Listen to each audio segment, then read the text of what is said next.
Romantic billionaire makes a bet with a janitor. If he wins at poker, I'm yours. The Melbrook Hotel's executive suite smelled of leather and loneliness. Celeste Davenport stood at the floor-to-ceiling window, watching the Atlantic Ocean crash against the Massachusetts coastline 40 stories below. At 24, she owned this hotel, 3 others, and more money than she could spend in 5 lifetimes. She also owned a divorce decree from a man who'd married her portfolio, not her heart, and a mansion so empty that her footsteps echoed like accusations. Behind her, the poker table waited. Custom Italian felt, professional grade chips, and a desperation she'd never admit to anyone, especially not to herself. Ryan Walker pushed his maintenance cart past the executive floor's double doors, his blue uniform crisp despite 8 hours of work. The yellow rubber gloves protruded from his back pocket like a badge of honor. At 29, he'd learned that dignity had nothing to do with what you wore, and everything to do with how you carried yourself. His Harley-Davidson, the blue beauty he'd rebuilt with his own hands, waited in the parking garage like a faithful friend. It had been his father's before the cancer took him, and before that it had belonged to someone else entirely. But that was a story for another time, or perhaps for tonight. Mr. Walker. Celeste's voice cut through the hallway's silence like expensive crystal. Ryan turned. Even after seeing her daily for 6 months, her beauty still caught him off guard. Not because of the blonde hair or blue eyes or the sun-kissed skin that suggested summers on yachts and winters in Aspen. No, what caught him was the sadness she wore like perfume, invisible to everyone but him. Ms. Davenport. He kept his voice neutral, professional. Working late? I have a proposition. She stepped into the hallway, her royal blue blazer perfectly tailored, her denim shorts somehow both casual and commanding. Her blue heels clicked against marble. Do you play poker? I've played. Good enough to beat me? Ryan studied her face. Something flickered behind those blue eyes. Challenge, certainly, but also something more vulnerable. Hope, maybe. Or loneliness wearing a brave mask. Depends on the stakes, he said carefully. If you win. Celeste paused, and for a moment, the confident CEO vanished, replaced by something raw and real. If you win, I'm yours for one evening. One real evening where I'm not Celeste Davenport, CEO. Just Celeste. We do whatever you want. Talk, walk on the beach, ride that motorcycle I've seen you polish like it's made of gold. Just be real. And if you win, then you tell me something true about yourself, something you've never told anyone at this hotel. Ryan's hand moved unconsciously to his chest, where beneath the uniform shirt a tarnished silver medallion hung on a simple chain. He'd carried it for 15 years, waiting for the right moment. Perhaps tonight was that moment. That's it? A truth for an evening? Sometimes truth is more valuable than time, Celeste said softly. All right, Ryan heard himself say. I accept. 20 minutes later, they sat across from each other at the poker table. Celeste had dimmed the lights, poured 2 glasses of bourbon, which Ryan declined, asking for water instead, and shuffled the cards with the efficiency of someone who'd spent too many lonely nights practicing. Texas Hold'em, she announced. Best of 7 hands, agree? Agree. The first hand went to Celeste. A full house against his 2 pair. She smiled, but it didn't reach her eyes. The second hand went to Ryan. Straight flush against her flush. He didn't smile at all. You're better than you let on, Celeste observed, dealing the third hand. I learned from someone who believed poker was about reading people, not cards. Wise person. She was. Ryan picked up his cards without looking at them, watching her face instead. She taught me that everyone tells a story with how they hold their cards, how they breathe, how they hesitate. And what story am I telling? Celeste asked, meeting his gaze. That you're not really betting on poker. You're betting on connection. You're so lonely in that big mansion that you'd gamble yourself to a maintenance worker just to feel seen. The cards slipped from Celeste's fingers. For a heartbeat, her composed mask cracked and Ryan saw straight through to the aching emptiness inside her. That's, she started. True? Ryan finished gently. I know. I recognize it because I've felt it too. Different circumstances. Same isolation. How? The word came out as a whisper. How does someone like you understand someone like me? Because loneliness doesn't care about bank accounts, Ms. Davenport. It just cares about empty spaces where people should be. They played the third hand in silence. Celeste's fingers trembled slightly as she arranged her cards, a tell Ryan remembered from childhood, though he doubted she knew she still did it. He had a pair of 10s. She bet aggressively, her blue eyes never leaving his face, searching for something beyond the game itself. Ryan called her bet. and they revealed their cards. His pair of tens against her pair of sixes. He won, but there was no triumph in it, just a growing understanding that this game had stopped being about poker the moment she'd made her proposition. 2-1. You're holding back, Celeste observed, shuffling for the fourth hand. I can feel it. You're not playing your best game. Maybe I'm playing exactly the game we both need, Ryan said quietly. What does that mean? It means I'm not here to beat you, Celeste. I'm here to understand you, to give you what you asked for, something real. And sometimes real means being vulnerable enough to let someone see your cards even when you're supposed to keep them close. Celeste paused mid-shuffle, cards suspended in her elegant hands. That's beautiful and frustrating. I don't know whether to thank you or yell at you. Why not both? Ryan smiled slightly. I've found life's most honest moments usually come with mixed feelings. Where did you learn to talk like that? Philosophy classes, books, libraries, the kind of free education you get when you can't afford college right away. Ryan accepted his cards for the fourth hand. Your turn to deal with mixed feelings, though. I win this hand.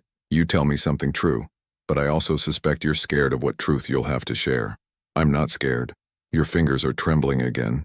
Celeste looked down at her hands, and for a moment the unflappable CEO mask cracked completely. Fine. I'm terrified. Terrified that if I tell you the truth, you'll see how broken I really am. How lonely. How desperately I threw myself into work because facing an empty mansion every night felt like drowning. That's not broken, Ryan said softly. That's human. The fourth hand dealt tension as thick as the bourbon Celeste had poured. She studied her cards, then him, then her cards again. Ryan watched her process, watched her think, watched her try to regain control. Tell me about the motorcycle, she said suddenly, changing the subject but also, Ryan suspected, testing him. Why do you love it so much? What makes it worth polishing every morning like it's made of gold? That's not part of the bet. Consider it a side wager, a story for a story. Besides, Celeste's voice softened. I want to know. Not as your boss, as someone who remembers a boy who loved fixing things. Ryan set down his cards. My father gave it to me before he died. Lung cancer. He called me to his hospital bed 3 days before the end, pulled keys from under his pillow. There's a motorcycle in storage, he said. Been there for 15 years. It's yours now, but you need to know where it came from. And your father gave it to him. Showed up at our rental cottage crying, saying he'd made a terrible decision but couldn't undo it. The motorcycle was his apology, his way of giving me a future since he'd stolen my past. Celeste's hand moved to her chest. Dad was crying? According to my father, yes. Ryan picked up his water. My dad took the motorcycle and told your father he'd never speak of it again, but he also made him promise that if you were ever truly unhappy, he'd remember what he'd done. And you kept it, rebuilt it. Every time I work on it, I think about your grandfather, because it was his originally. And I think about you, the girl who got stolen away because someone thought money mattered more than love. They played the fourth hand then, both raw and exposed. Ryan won with a straight. 3-1. Your turn now, Ryan said gently. Why did you really divorce your husband? Celeste's fingers tightened on her cards. Preston proposed on our third date. I should have known then, but Dad was pleased and I was so lonely after believing you were dead. Preston seemed safe, but 6 months after the wedding, I found him going through my trust fund documents with his accountant. When I confronted him, he said, Isn't marriage about combining resources for mutual benefit? Ryan's jaw tightened. He wasn't cruel. He genuinely thought that's what I wanted. He thought love was transaction. Celeste's voice cracked. I stayed for 2 years because leaving felt like defeat. But one night I found him laughing at a TV show and I realized I'd never heard him laugh like that with me. So you left. I filed the next morning. Dad was furious. Preston was baffled. But I knew if I stayed, I'd wake up at 60 surrounded by luxury and empty of joy. Ryan's heart rate kicked up. The medallion against his chest suddenly felt heavy as an anchor. You fold or call? He asked, his voice rougher than intended. Celeste called. Ryan won with a royal flush, the rarest hand in poker. 3-1. Jesus, Celeste breathed. Where did you learn to play like this? A friend. Long time ago. Ryan gathered the cards, his hands steady despite the memories flooding back. We used to play on the beach betting shells and sea glass. She always won. She. He dealt the fifth hand, each card falling with the weight of years. She had this laugh that sounded like wind chimes. Used to read books under the pier while I fixed bikes and skateboards for summer tourists. We were kids, neighbors for one summer, but it felt like forever. Celeste had gone very still. What happened to her? Her father said I wasn't good enough, told her I'd died in a motorcycle accident, sent her away to boarding school. By the time I found out, she was gone, and I was just a poor kid with no way to find a rich girl who probably didn't remember me anyway. That's... Celeste's voice cracked. That's horrifying. She never knew you were alive? No. Ryan met her eyes. But I never forgot her. Carried something of hers every day for 15 years, hoping maybe someday I'd get the chance to return it. The fifth hand played out in electric silence. Celeste won with 4 of a kind. 3-2. 2 hands left. She said quietly. Winner takes all. Not quite. Ryan's hand moved to his neck, fingers brushing the chain hidden beneath his collar. There's something I need to tell you first. About that bet. What about it? I don't want to own you for an evening, Celeste. I never did. He pulled the medallion out slowly, letting the chain slide through his fingers, the silver catching the light with each movement. The tarnish had turned parts of it dark green, evidence of years spent against skin, years of being carried close to a heart that refused to forget. I just wanted you to remember. Celeste stared at the medallion, her face going through a rapid series of expressions: confusion, recognition, disbelief, hope, and finally, a grief so profound it seemed to age her years in seconds. Where did you? Her hand trembled violently as she reached for it, then stopped, afraid to touch it, afraid it might disappear or prove to be a cruel illusion. How do you have this? I lost this when I was 9, in the ocean. The last day before we moved, and she reached out again, this time actually touching the medallion with one finger, tracing the engraved initials, CD. Her breath caught. This is mine. This is. But how? Why do you? Her eyes snapped to his face, really seeing him for the first time. Not the maintenance worker, not the poker opponent. Him, the boy who'd been her entire world for one perfect summer. Ryan, she breathed, the name coming out like a prayer and a curse all at once. Ryan Walker. Oh my God. Ryan. Hey, Celeste. His voice cracked on her name, 15 years of restraint finally breaking. Been a while. You're alive. Her whole body started shaking. Dad told me you died. He said motorcycle accident, said it was quick, said you didn't suffer. He made me go to a memorial service at his club, no body. He said they'd cremated you already. And tears streamed down her face. He lied. All these years he lied to me. He wanted to protect you, keep you in your world, away from mine. Protect me? Celeste's voice rose, disbelief transforming into fury. He stole 15 years. He made me think. I grieved for you. I had nightmares for years about you dying alone, about how I never got to say goodbye, about how my last words to you were, see you tomorrow, and tomorrow never came. She stood abruptly, the chair scraping against expensive hardwood.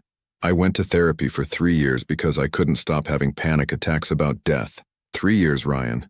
Doctors, medications, all because my father thought a lie was better than letting me love who I wanted to love. Ryan stood too, giving her space but staying close enough to reach if she needed him.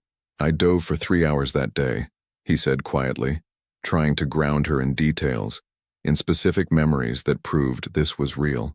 After you lost it in the waves, you were wearing that pink bathing suit with the white flowers. You'd been collecting shells all morning, and you kept putting them in my beach bucket even though I told you they were taking up room for the good ones. You always said my shells were boring, Celeste whispered, some of the fury bleeding into wonder. They were boring. You liked the common ones, the ones tourists threw back.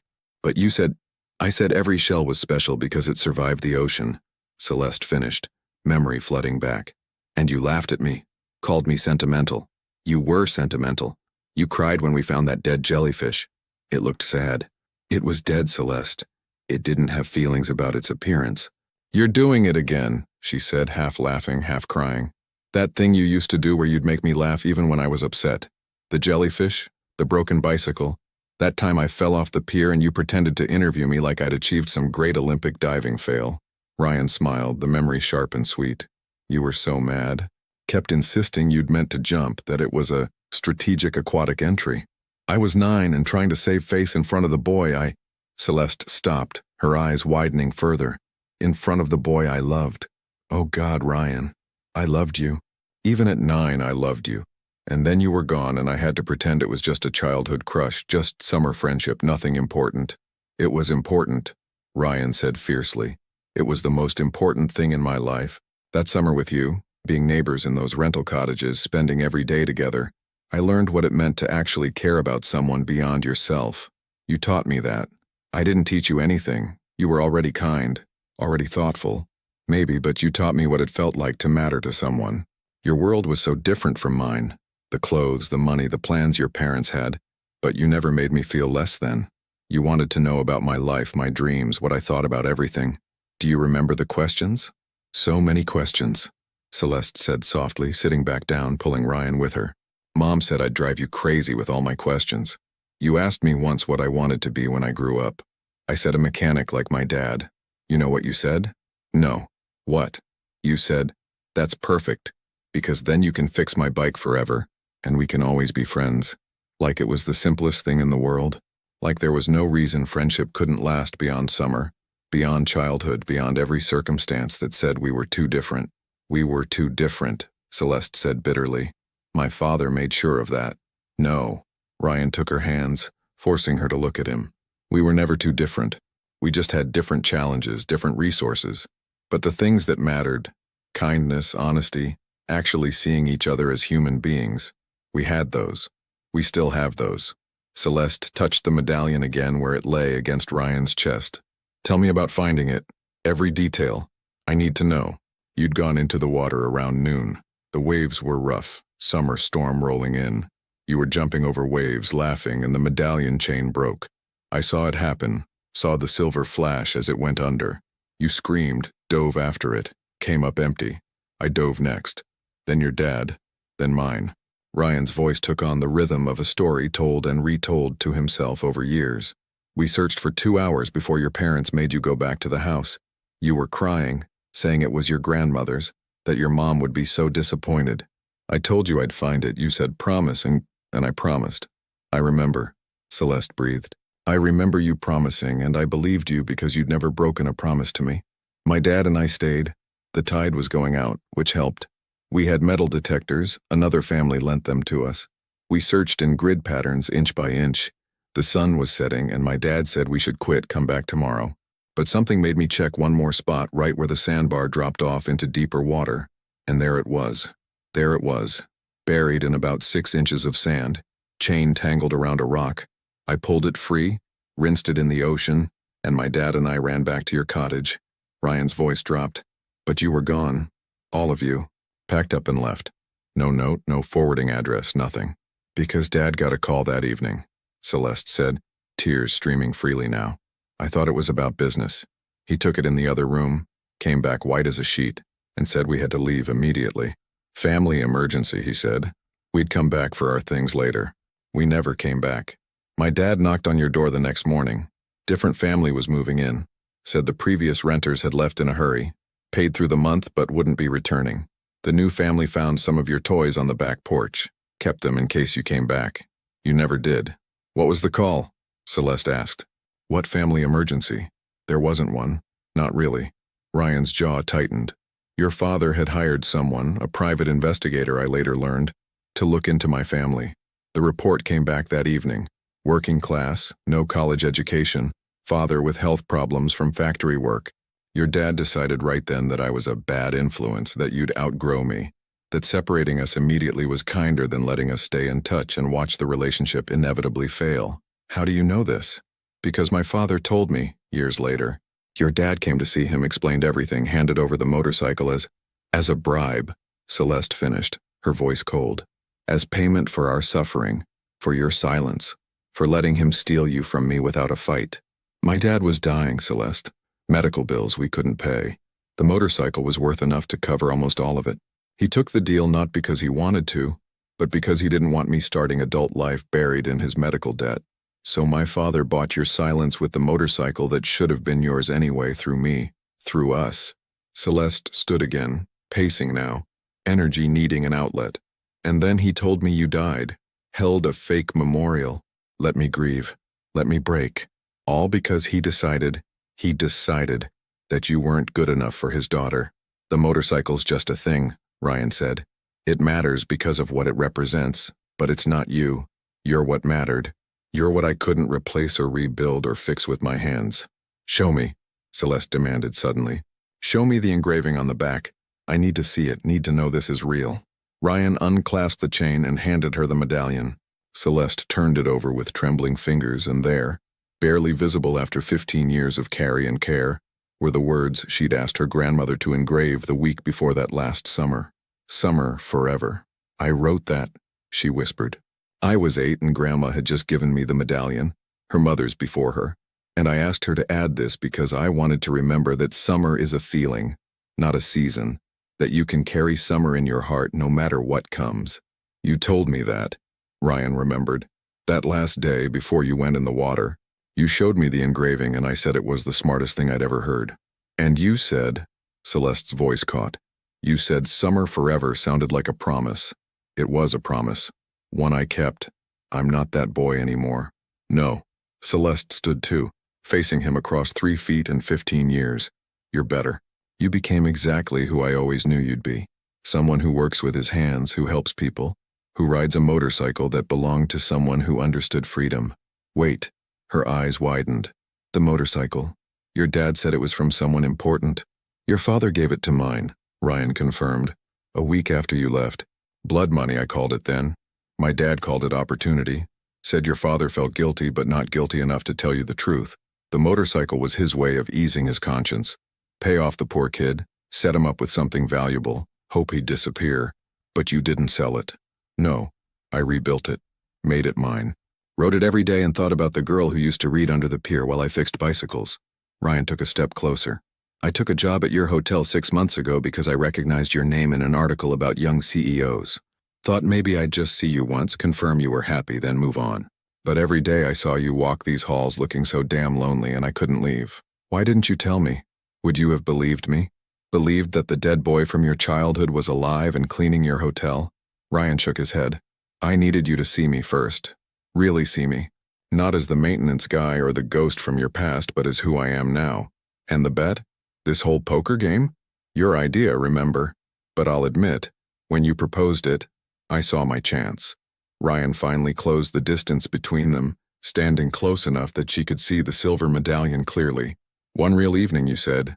That's all I ever wanted, Celeste. Not to own you, just to spend one real evening with you where we could both be honest about who we are and what we lost. Celeste reached out and touched the medallion with one finger. You kept it for 15 years. I kept the memory for 15 years. This was just the proof. Hello, my friend. How was your day today? Is everything okay? Celeste said suddenly, and Ryan blinked in confusion until he saw her trembling smile. That's what you used to say every time you saw me that summer. Every single morning, like you genuinely cared about my answer. I did care. I do care. I know. Celeste's hand moved from the medallion to his chest, resting over his heart. I can feel it. God, Ryan, I thought you were gone. For 15 years I carried the guilt of never saying goodbye, never telling you that those summer mornings with you were the happiest I'd ever been. My father's fancy house, the private pools, the designer clothes, none of it mattered compared to you asking about my day. So let me ask again. Ryan covered her hand with his. How was your day today, Celeste? Is everything okay? It is now, she whispered. It really is now. They stood like that for a long moment. Billionaire CEO and maintenance worker, childhood sweethearts separated by lies and reunited by poker, and a tarnished medallion. The ocean crashed against the coastline below, and somewhere in the parking garage, a blue Harley-Davidson waited. We still have 2 hands to play, Celeste said finally, pulling back just enough to look at him. Winner takes all. Do we need to? Yes. Her voice was firm now, the CEO returning, but softened by something warmer. Because I need to know if you're as good as you used to be. At poker? At everything. She smiled. A real smile this time, one that did reach her eyes. That little boy who could read people and fix bikes and dive for 3 hours to find a lost medallion. I need to know if he's still in there somewhere. He's been here the whole time. Ryan returned to his seat. Your deal. Celeste dealt the 6th hand, her movements more relaxed now, less desperate. When I win, because I am going to win, I want that evening. Not as a bet, but as a choice. I want to ride on that motorcycle, feel what freedom felt like before I became Celeste Davenport CEO. And if I win, then I want you to teach me how to rebuild things. Motorcycles, lives, trust, whatever you've learned in 15 years of being a man who works with his hands and keeps his promises. The sixth hand was brutal. Celeste played with newfound confidence, calling bluffs and raising stakes. Ryan matched her energy, remembering the 9-year-old girl who never backed down from a challenge. In the end, she won with a straight against his 3 of a kind. 3-3. One hand left, Celeste announced. Everything on the line. Everything, Ryan agreed. She dealt slowly, each card a moment suspended in time. The executive suite felt smaller now, more intimate. The ocean beyond the window seemed quieter, as if even nature was holding its breath. Ryan looked at his cards. Pocket aces, the best starting hand in poker. Celeste's face was unreadable, but her fingers tapped once against the table, a nervous tell he remembered from childhood. The flop came, ace of hearts, king of diamonds, 7 of clubs, 3 of a kind for Ryan already. Celeste bet big. Ryan called. The turn, queen of spades. Celeste went all in. Ryan paused. With 3 aces, he was nearly guaranteed to win unless she had a straight or an incredibly lucky full house. But poker wasn't about the cards. She'd taught him that years ago. It was about reading people, about understanding what they needed. And right now Celeste Davenport needed to win. Not because she wanted to own him for an evening. Not because she wanted truth. She needed to win because her whole life people had controlled her. Her father, her ex-husband, the board members and investors who saw her as a figurehead instead of a person. She needed to win something for herself, by herself. Ryan looked at his 3 aces one more time. Then he folded. Celeste blinked. What? Why would you? You had something good. I saw it in your face. Maybe. Ryan pushed his cards away. Or maybe I just realized that winning isn't always about the hand you're dealt. Sometimes it's about knowing when to let someone else have the victory they need. You threw it. Understanding dawned in her eyes. Ryan Walker, did you just throw a poker game to me? Did I? He smiled a mom. Prove it. Celeste started, then stopped. You remembered, from when we were kids. I always accused you of letting me win at checkers. You were terrible at checkers. I was 9. You're not 9 anymore, and I still folded. Ryan stood and extended his hand. So I guess that makes you the winner, which means I owe you something true. Celeste ignored his hand and walked straight into his arms instead. Tell me something true, Ryan Walker. He wrapped his arms around her, feeling her warmth, breathing in her perfume mixed with something that smelled like ocean and childhood and coming home. I never stopped loving you, he said into her hair. 15 years. 3 relationships that went nowhere because they weren't you. Thousands of miles on that motorcycle trying to outrun the memory, and I never stopped loving you. The girl who asked too many questions and read books too big for her age and laughed like wind chimes. That's my truth, Celeste. That's the thing I've never told anyone at this hotel. You were supposed to tell me something I didn't know, Celeste said, but her voice was thick with tears. You knew? I hoped. She pulled back to look at him. When you talked about the friend who taught you poker, the girl who laughed like wind chimes, I started hoping maybe, somehow, impossibly, you remembered too. Every day. Then here's my truth. Celeste reached up and unclasped the medallion from around his neck. I need to let go of the girl who lost this in the ocean. She was 9 and scared and didn't know how to fight for what she wanted.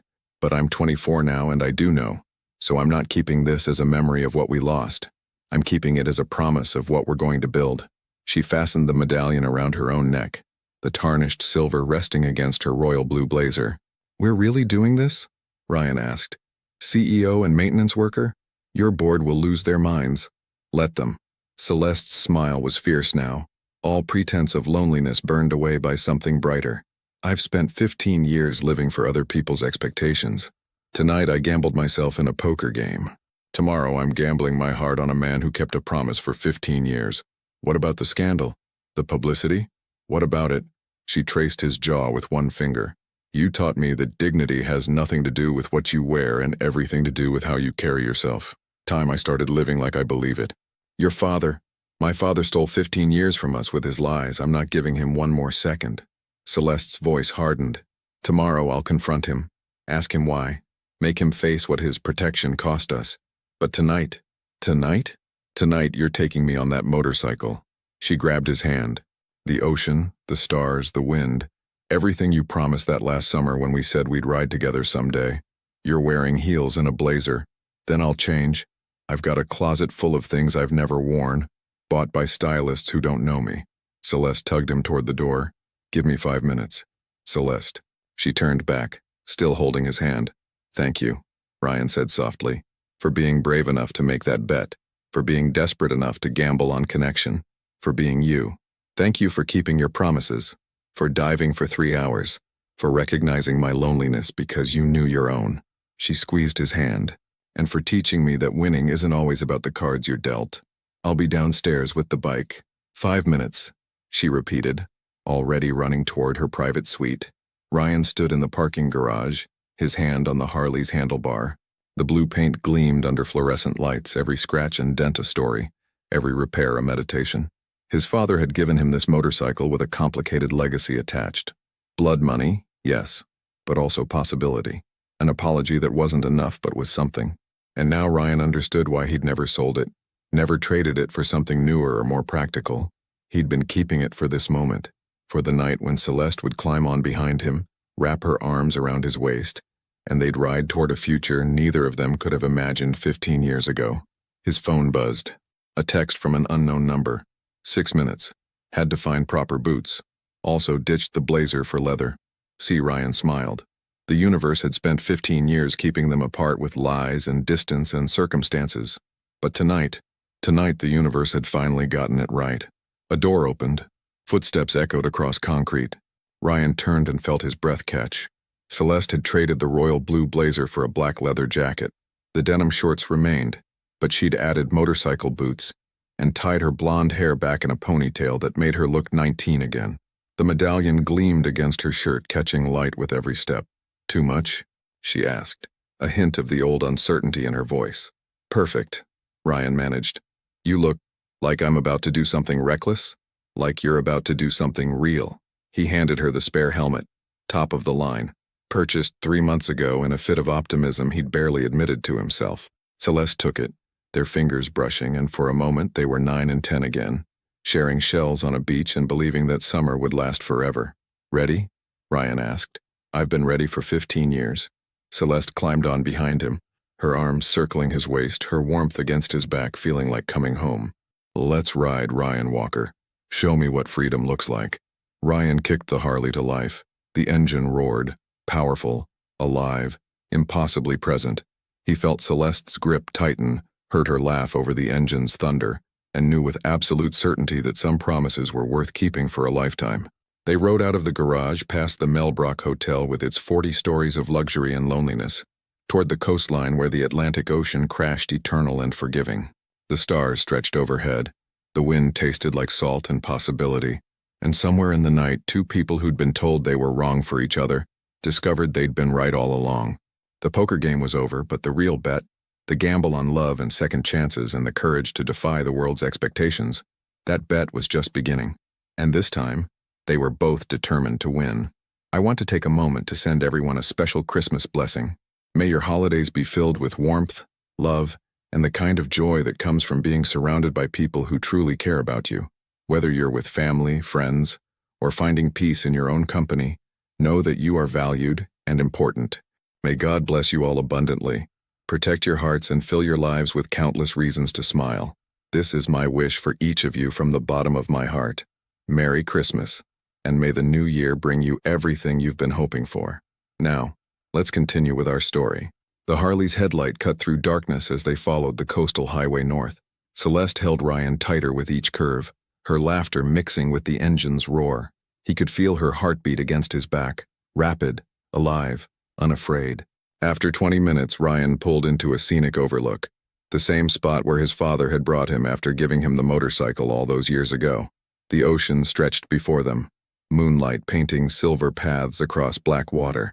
Celeste dismounted first, pulling off her helmet with both hands. Her ponytail had come loose, blonde hair wild around her face. She looked more beautiful than any boardroom photo or society page spread had ever captured. This place, she said, walking to the overlook's edge. I know this place. We came here, that last day before everything. Your father brought you here to tell you about the accident, Ryan confirmed, joining her at the railing. My dad told me later, said your father wanted somewhere neutral, somewhere the ocean could drown out your crying. I screamed. Celeste's hands gripped the railing. Hands. I screamed so loud that people came running, thought someone was hurt. And I was hurt. God, I felt like my heart had been ripped out. I was 9 years old, and the world suddenly felt so cruel and unfair. I'm sorry. Don't. She turned to face him. Don't apologize for my father's choices. You spent 15 years carrying guilt that wasn't yours. You dove for 3 hours for a stupid medallion. You kept it close to your heart even when it must have felt like carrying a knife. You took a job at my hotel because you wanted to make sure I was happy, even if it meant staying silent about who you were. Her voice broke. You've apologized enough for one lifetime, Ryan Walker. Then what do we do now? Now? Celeste stepped closer, close enough that he could see the ocean reflected in her eyes. Now we figure out what comes after the fairy tale everyone said was impossible. The CEO and the maintenance worker. The rich girl and the poor boy who grew into something better than those labels. It won't be easy. Your world and mine are the same world, Celeste interrupted, just viewed from different floors of the same building. You think I don't know hard work because I inherited a hotel? I've worked 16-hour days for 3 years to prove I earned my position. You think you're not worthy because you clean for a living? You rebuild motorcycles with your bare hands and treat every person in that hotel with more respect than most CEOs show their board members. Society won't see it that way. Society said I should marry Preston because he came from money. Society said I should be grateful my father protected me from teenage crushes. Society said a lot of things that led me to be so lonely I gambled myself in a poker game just to feel something real. Celeste took his hands. I'm done listening to society. Your board of directors serve at my pleasure, not the other way around. I'm the majority shareholder. I inherited that hotel, yes, but I've tripled its value through my work. If they don't like who I choose to be with, they can voice their concerns at the next shareholders meeting, where I'll politely tell them to mind their own business. Ryan couldn't help but smile. You've thought about this. I've thought about nothing else since you showed me that medallion. Celeste reached up and touched the silver disc around her neck. 15 years I've made decisions based on what other people wanted, what they expected, what they said was best for me. And where did it get me? Divorced at 23, lonely in a mansion, proposing desperate bets to maintenance workers. Hey, that bet worked out pretty well.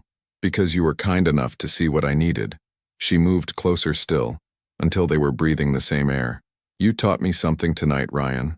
You taught me that winning isn't always about the hand you're dealt. Sometimes it's about knowing when to fold, when to call, and when to go all in on something that matters. So what are you going all in on? This. Celeste kissed him. It wasn't a fairy tale kiss. It was better. It was real and messy and tasted like ocean salt and bourbon, and 15 years of grief transformed into hope. It was the 9-year-old girl and 10-year-old boy finally getting their goodbye and their hello all at once. It was everything the world said shouldn't work somehow working perfectly. When they finally pulled apart, both breathing hard, Celeste smiled. That wind chime laugh escaped bright and clear and achingly familiar. I want to try, she said. Really try. Not hide you or make you into something you're not, or pretend we're anything other than what we are. I want to show up to the next charity gala with the man who fixes things and rides a motorcycle and kept his promises. I want my board to meet you and see what I see. Someone with more integrity than most people achieve in a lifetime. And when they judge you, judge us, then they judge. Celeste shrugged. But I won't lose you again because I was too scared to fight. I won't spend another 15 years wondering what if. Ryan pulled her close, tucking her head under his chin. The ocean crashed below them, eternal and indifferent. The Harley waited behind them, a blue promise of freedom. And overhead, stars wheeled in constellations that had witnessed every human struggle and triumph since time began. There's something else, Ryan said quietly. About your father. I know. I need to confront him. Celeste's voice hardened. I need to ask him why he thought his lie was better than our truth. Do you want me there? No. She pulled back to look at him. This is something I need to do alone. He robbed me of my choice 15 years ago.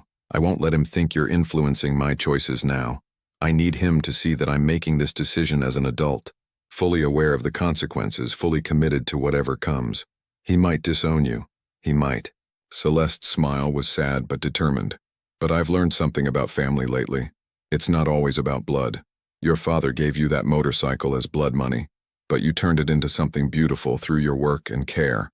Maybe that's what family should be. Not the circumstances we're born into, but what we choose to build with our own hands. When will you talk to him? Tomorrow? Morning. She squared her shoulders. I'll go to his estate, look him in the eye, and tell him that the boy he tried to erase is the man I'm choosing now. And then I'll tell him that if he ever wants a relationship with me again, he needs to apologize. To both of us. You think he will? Honestly, I don't know. Celeste touched the medallion again. But I know I can't move forward carrying his guilt and his lies. I need to put that weight down. Let him carry it for a while. They stood together at the overlook until the moon traced its path across the sky and the ocean whispered its eternal songs. Ryan told her about the years in between, community college while working construction, learning motorcycle repair from videos and manuals, taking the job at Mel Brook Hotel with hope and terror warring in his chest. Celeste told him about boarding school loneliness, the arranged marriage that felt like a business merger, the moment she realized she'd rather be alone than with someone who didn't truly see her. I saw you that first day, Ryan admitted. 6 months ago, you walked past me in the lobby and I knew immediately. Even grown up, even in designer clothes and CEO confidence, I knew. The way you paused at the window to watch the ocean. The way you said thank you to every employee by name.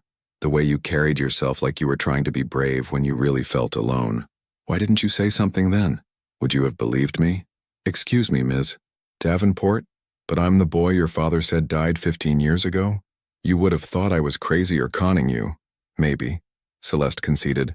Or maybe I would have recognized you too, if I'd let myself look closely enough.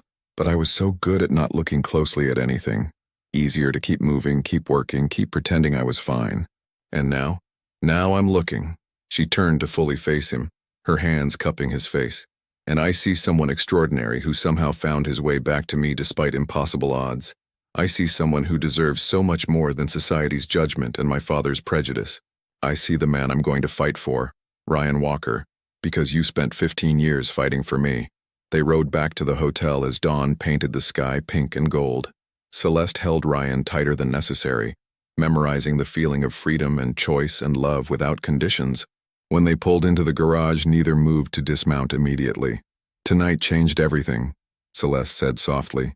It doesn't have to, Ryan replied. We can take this slow, figure it out as we go. No, her grip tightened. I've had enough of slow. Slow is what happens when you're scared. I'm not scared anymore, Ryan. I'm clear. For the first time in 15 years, hell, maybe in my whole life, I'm completely clear about what I want and who I want to be. And what's that? Someone brave enough to match your promise-keeping with my own. Celeste dismounted, her legs slightly shaky after the ride. Someone who chooses love over comfort, truth over convenience, and the man who kept a medallion close to his heart over everyone who said that was foolish. Ryan removed his helmet, running a hand through his hair. I start work in 3 hours. Maintenance shift, 7 a.m. to 3 p.m. I'll be in my office, Celeste said. Probably fielding calls from my father after I visit him this morning. Probably dealing with my board's concerns once word gets out that the CEO was seen riding motorcycles with the maintenance staff. Think you can handle it? I beat you at poker, didn't I? You absolutely did not. Prove it. Celeste's laugh echoed across the garage. That's what you said. Prove it. And I can't, which means I get to claim the victory. And what do you want for your victory? Ryan asked, stepping closer. Everything. Celeste met him halfway. I want lazy Sunday mornings and midnight motorcycle rides. I want to learn how to rebuild engines with my own hands. I want to introduce you to everyone who matters and watch their faces when they realize the maintenance worker is worth 10 of their country club connections. I want problems we solve together and victories we celebrate together, and a life that's ours, not anyone else's version of what we should be. That's a tall order. You kept a promise for 15 years. I think we can handle a tall order. She kissed him again, softer this time. I should go. Get a few hours of sleep before I face my father. You should too. Celeste. Yes? I'm proud of you. For being brave enough to make that bet. For being strong enough to face what comes next. For being you. Ryan touched her face gently. That 9-year-old girl who lost her medallion in the ocean? She grew up to be someone extraordinary. That 10-year-old boy who dove for 3 hours? He grew up to be someone worth finding. Celeste stepped back reluctantly. Tomorrow night. After you finish work, after I finish whatever disaster my father creates, meet me here. Same time. Same Harley. Every night, Ryan promised. For as long as you want. Forever might not be long enough. Then we'll start with forever and see where it goes. They parted ways as the sun crested the horizon. Celeste to her penthouse suite. Ryan to his small apartment across town, but both of them carried the same weight differently now. Not the weight of loss or lies or loneliness, but the weight of promise, of choice, of love that had waited 15 years and wasn't planning to wait another day longer than necessary. The poker game had ended with a folded hand and a returned medallion, but the real game, the gamble on whether two people from different worlds could build something real together, that game was just beginning, and this time, they were both planning to win. The morning sun painted Celeste's father's estate in shades of gold and judgment. She stood at the massive oak door, the medallion warm against her chest, Ryan's promise still tingling on her lips from their goodbye kiss an hour earlier. She'd changed back into CEO armor, the royal blue blazer, the confidence she wore like perfume. But underneath, she was still the woman who'd ridden through the night on a blue Harley, rediscovering what freedom tasted like. Richard Davenport answered the door himself, unusual for a man who employed a staff of 12. His silver hair was perfectly combed, his expression already defensive before she'd said a word. "Celeste, this is unexpected." "Is it?" She pushed past him into the marble foyer where she'd grown up feeling small despite the soaring ceilings. "Or did you see the security footage from the hotel parking garage last night? The CEO riding off on a maintenance worker's motorcycle?" Her father's jaw tightened. "My concern for your safety." "Stop." Celeste's voice cut like glass. "I'm not here for your concern or your excuses. I'm here for the truth about Ryan Walker. The boy you told me died 15 years ago. The boy who's very much alive and working at my hotel." The color drained from Richard's face. For a moment he looked exactly like what he was, an old man who'd made terrible choices and run out of time to fix them. "How did you—" "He kept the medallion, dove for 3 hours to find it, carried it for 15 years and gave it back to me last night along with the truth you stole." Celeste pulled the chain out from under her blazer. "You lied to me. You told me he died. You held a fake memorial service. You let me grieve and break and spend 3 years in therapy for trauma you manufactured. I was protecting you." "From what?"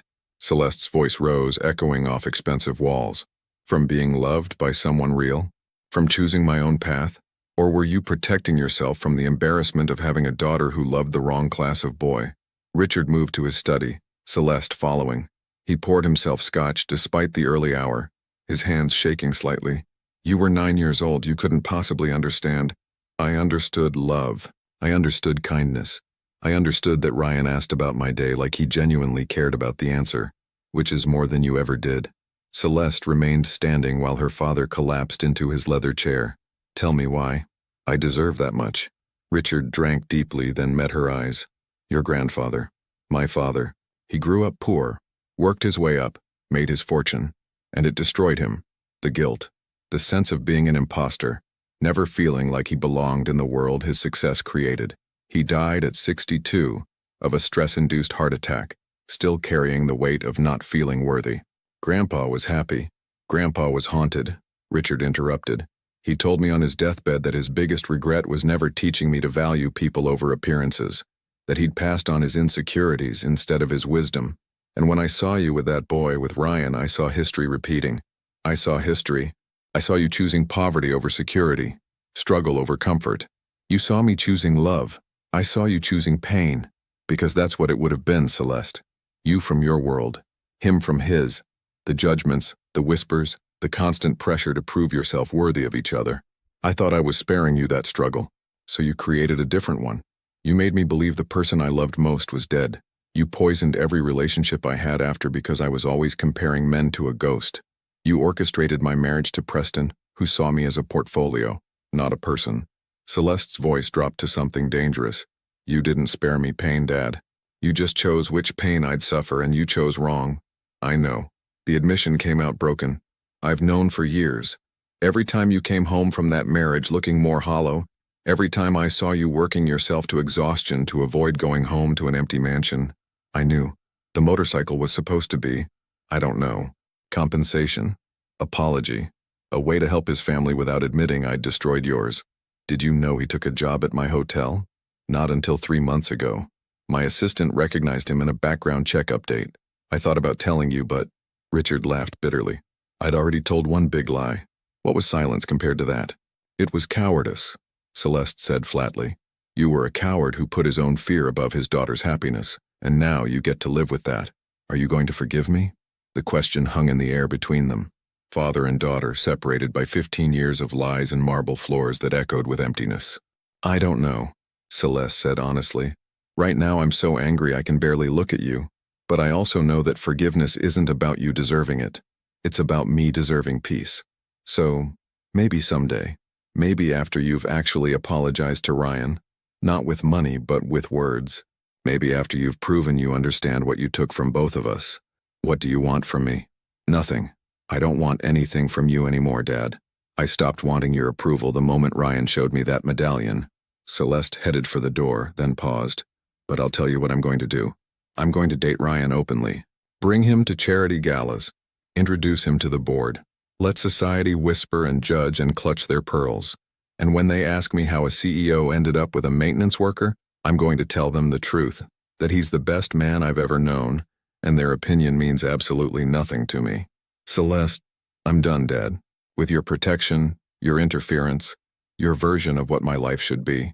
You can either accept that and maybe, eventually, rebuild some kind of relationship with me, or you can stay here in this mansion, surrounded by your choices, drinking scotch at 9 a.m. and wondering where it all went wrong. She left without looking back, the medallion bouncing against her chest with each step. Ryan was waiting in the hotel parking garage, leaning against his Harley, still in his maintenance uniform because his shift didn't start for another hour. When Celeste emerged from the elevator, something in her face must have told the story because he opened his arms without a word, and she walked straight into them. How bad? He asked. He knew you were here. For 3 months he knew and said nothing. Christ. But I told him. Everything. That we're together. That I don't care what society thinks. That he needs to apologize to you with words, not money. Celeste pulled back to look at him. I told him I'm done living by his rules. Are you okay? I'm free. She laughed, the sound containing equal parts relief and residual anger. For the first time in my life, Ryan, I'm completely free. No more trying to be the daughter he wanted, the CEO everyone expected, the wife Preston needed. Just me, making my own choices. And what do you choose? You, us, whatever comes next. Celeste kissed him, not caring that they were in a parking garage where any employee might see. I choose poker games at midnight and motorcycle rides at dawn. I choose the man who kept promises when everyone else was breaking them. I choose love over comfort, truth over convenience, and a future we build together with our own hands. The board's going to lose their minds, Ryan warned. Let them. I'm the majority shareholder. They serve at my pleasure. Celeste grinned. Besides, I have a theory that if I run this hotel well enough, which I do, they won't care who I'm sleeping with. You're sleeping with me now? I don't remember that part of the poker bet. New bet. You teach me to rebuild motorcycle engines. I teach you how to navigate high society without losing your soul. Winner gets breakfast in bed every Sunday. What if we both win? Then we both get breakfast in bed, which sounds perfect, actually. Ryan laughed, pulling her close again. You know this won't be easy, right? The stares, the judgments, people saying I'm after your money or you're slumming for kicks. I know, but we've already survived 15 years apart because of other people's lies. I think we can survive being together despite their truths. Celeste touched his face gently. You spent 15 years keeping a promise to a 9-year-old girl. I'm spending the rest of my life keeping a promise to us. That I'll fight for this, for you, for the future we deserve. Summer forever? Ryan asked, remembering the engraving. Summer forever, Celeste confirmed. Not the season, but the feeling. That sense of endless possibility. Of days stretching out with nothing but blue sky and hope. That's what I choose. That's what we get to build. Above them, the hotel stretched 40 stories into the Boston sky. Glass and steel and luxury. Below them, a blue Harley-Davidson waited, restored by patient hands and honest work. And between them, 2 people who'd been told they were wrong for each other discovered something essential. That love doesn't care about floor plans or tax brackets or what society thinks it knows about who belongs with whom. Sometimes love is just a boy diving for 3 hours to find a lost medallion. Sometimes it's a girl brave enough to gamble herself on connection. And sometimes, the very best times, it's 2 people looking at each other across 15 years and every obstacle the world could manufacture, and choosing each other anyway. Ryan pulled Celeste onto the Harley behind him. Where to? Anywhere, she said, wrapping her arms around his waist. Everywhere. Home. As long as we're riding together, I don't care. The engine roared to life, that beautiful mechanical sound that meant freedom and promise and second chances. They rode out into the morning, leaving behind the executive suites and the maintenance closets, the mansions and the lies, all the things that had kept them apart. What they rode toward was simpler and infinitely more complicated. A life built on truth, choice, and the radical act of loving someone exactly as they are. The poker game had ended. The bet was won. And the real gamble, the one on forever, was just beginning. But this time they were betting together, and that made all the difference.